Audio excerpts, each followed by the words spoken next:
विभागों से आए हुए विभागाध्यक्ष महोदय, वास्तव में जो 1 साल का ये कार्यकाल रहा आदरणीय यशस्वी मुख्यमंत्री जी का, वो एक नई मिसाल उसने इस प्रदेश के अंदर में कायम की है।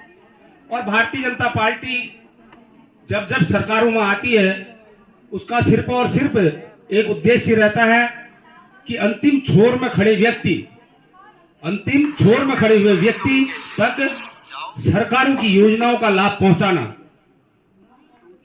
इसी कड़ी में आदरणीय यशस्वी मुख्यमंत्री जी बार बार इनमें चिंता करते हुए, लगातार क्षेत्र भ्रमण करते हुए पूरे प्रदेश के अंदर में उन्होंने लगभग हर जिला, हर ब्लॉक, यहां तक कि तहसील स्तर तक भी उन्होंने अपनी पहुंच बनाई है। लगातार जनता से संवाद कर रहे हैं।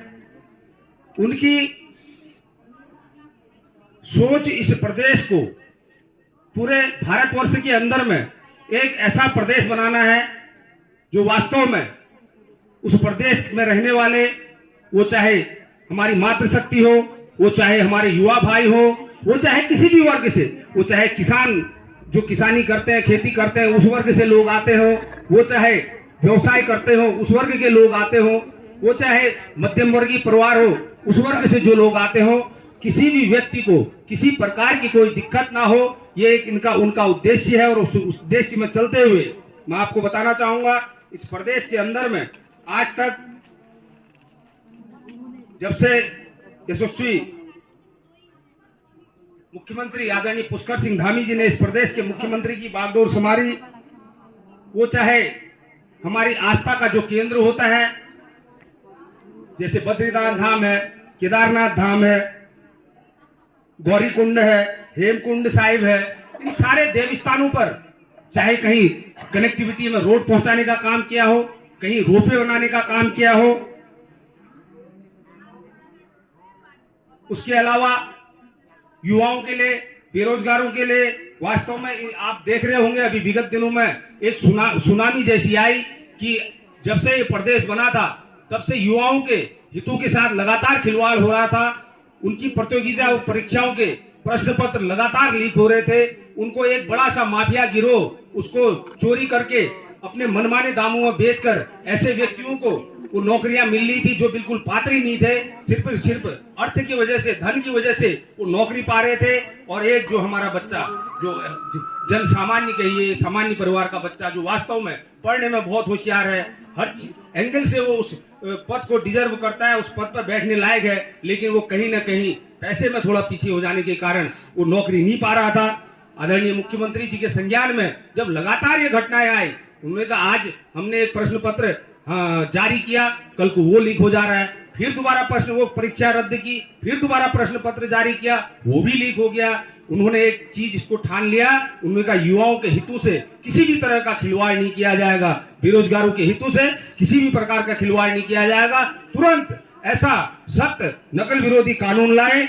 आज आप देखते होंगे, आप न्यूज़ों के माध्यम से जानते होंगे, आप मीडिया के माध्यम से जानते होंगे, आप सोशल मीडिया के माध्यम से जानते होंगे, एक हमारे यहाँ जो कानून में प्रावधान है, हत्या करने के बाद आजीवन कारावास होता है। और अगर ये आजीवन कारावास दोबारा किसी कोई कानून लाया, और वो भी किस में, नकल विरोधी कानून के रूप में, अगर कोई भी व्यक्ति नकल करते हुए पाया गया या नकल करवाते हुए पाया गया, नकल करवाने वाले को आजीवन कारावास की सजा मिलेगी और नकल करने वाले को भी उसका दंड मिलेगा, उसको भी 10 साल तक के लिए परीक्षाओं में बैन लगा दिया जाएगा। ऐसा दृढ़ निश्चय अगर कोई कर सकता था तो वो आदरणीय यशस्वी और युवा मुख्यमंत्री, जिनके पास एक अपना विजन है, एक सोचने की ऐसी उनकी विल कैपेसिटी है कि उन्होंने ये तुरंत सख्त निर्णय लिया।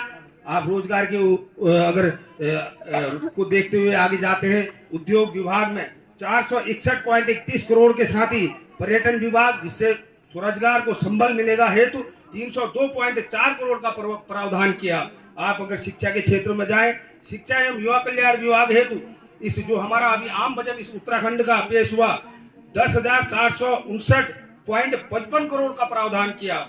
आप चाहे किसानों की हितों की बात करते हो, कृषि विभाग हेतु 1294.15 करोड़ का प्रावधान किया। हम चाहें, क्योंकि ये प्रदेश जो है कहीं न कहीं दूरस्थ क्षेत्र यहाँ पड़ते हैं। स्वास्थ्य के विषय में जो हमारे सीमांत जिले हैं वहाँ बहुत दिक्कतें आती हैं। तो स्वास्थ्य विभाग में भी 4,217.27 करोड़ का प्रावधान किया।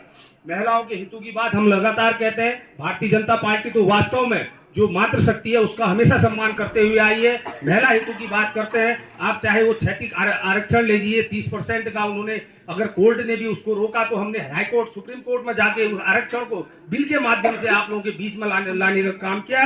महिलाओं के उत्थान के लिए वो चाहे समाज कल्याण हो, महिला एवं बाल विकास हेतु 2,850.24 करोड़ रुपए का प्रावधान इसमें भी किया। मित्रों, अगर मैं गिनाने में आ जाऊं, इस यशस्वी मुख्यमंत्री जी का जो विजन है और ये जो धामी सरकार है, अगर इसके जो अभी तक के कार्य अगर वो गिनाने में आ जाए तो घंटों और घंटों लग जाएंगे और वो लिस्ट कहीं कम नहीं होगी। फिर भी आप अगर अंत्योदय एवं गरीब कल्याण के मद में जाते हैं, प्रदेश के 1,80,000 से अधिक अंत्योदय कार्ड धारकों को वर्ष में प्रदान किए जा रहे 3 सिलेंडर मुफ्त। शायद आज तक ऐसा कभी नहीं हुआ है। उन गरीब महिलाओं से, उन अंत्योदय परिवारों से आप पूछिए जिनके यहाँ साल में अगर 3 गांव घरों में जो व्यवहारिक दृष्टि से हमें देखते हैं इतने ही सिलेंडरों की खपत होती है और 3 सिलेंडर बिल्कुल मुफ्त रिफिल होंगे उन अंत्योदय परिवारों के।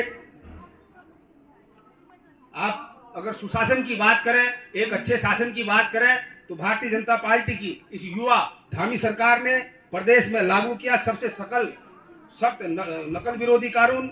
उसके बाद जल्द प्रदेश में होगा समान नागरिकता संहिता कानून। उसमें किसी भी धर्म विशेष के लिए कोई अलग से कानून की छूट नहीं होगी। सभी, वो चाहे किसी धर्म किसी वर्ग के लोग हैं, अगर वो कानून उस एक वर्ग के लिए है तो सारे समुदायों के लिए वो कानून लागू होगा। सीएम हेल्पलाइन की आप बात करें, 1905 उसका नंबर है। उसमें किसी भी आपको कोई भी शिकायत करनी हो, आप उसमें अगर डायल करते हैं त्वरित उसमें उसके समाधान के लिए आपको संपर्क किया जाता है। मित्रों, वास्तव में उत्तराखंड में माननीय मुख्यमंत्री पुष्कर सिंह धामी जी के नेतृत्व में प्रदेश की वर्तमान भाजपा सरकार 1 वर्ष सफलतम पूरा होने पर आप सभी प्रदेशवासियों को ढेर सारी शुभकामनाएं और ढेर सारी बधाइयां मैं देता हूं। युवाओं के अगर आप रोजगार की अगर बात करते हैं, वर्तमान में 7,000 पदों पर भर्ती प्रक्रिया गतिमान है। जल्द ही 19,000 पदों पर पुनः भर्ती प्रक्रिया शुरू होने वाली है। आपने देखा एक ऐसी भयावह बीमारी इस हमारे पूरे विश्व के अंदर आई, हमारे देश के अंदर क्या कहेंगे, कोरोना के रूप में। आप उसमें देखते होंगे कि कोरोना के टाइम में इसी डबल इंजन सरकार ने आदरणीय नरेंद्र मोदी जी के नेतृत्व में जो भारत में जो सरकार चल रही है, निःशुल्क खाद्यान्न योजना हमारी इस उत्तराखंड की जनता को निःशुल्क मुहैया कराया। आप पेयजल की बात कर रहे हैं तो प्रत्येक गांव में जल जीवन मिशन के अंतर्गत 7 लाख से अधिक परिवारों को पेयजल के कनेक्शन उपलब्ध कराए गए। 16,000 करोड़ की लागत से Uttarakhand urban water supply project के अंतर्गत प्रदेश के 38 नगरों में पेयजल हो रहा है उपलब्ध। वो लखवाड़ा बहुउद्देशीय जल विद्युत परियोजना हो, ये जमराजी बाद योग परियोजना, हर जगह कहीं ना कहीं एक जो प्रदेश की युवा धामी सरकार एक नए से